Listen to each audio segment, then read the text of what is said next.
pagganda ng malaking trick pan natin, pinapaikot na ng pabaliktad yung clip pan. So ito, tetestingin natin kung gaano kalaking voltahe yung binibigay niya gamit ang digital tester. Lalagay natin yung ating tester sa AC. 200 volt lang muna lagay natin kasi baka hindi sa lalampas ng 200 volt.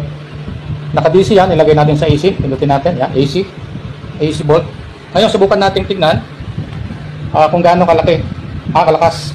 So ang gagawin ko, hindi ko muna siya hawakan, hindi ko hawakan pareho yung plug kasi baka malakas nga yung kuryente. Okay, yan, makikita nyo ilang voltahe, 100, nagwa 130, 31, nagwa 131 volt. So malakas din yan. Kaya kapag hinawakan natin ito, makakuryente tayo.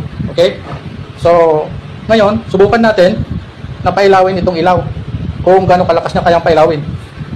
Okay, ang gagawin ko, paglalapatin ko lang yung nito, yung dalawang plug niya, pagdidikitin ko lang.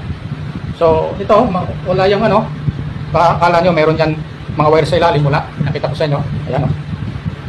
Subukan natin kung papailawin niya yung ilaw. Try natin, pagdidikitin ko. Yun, kita nyo?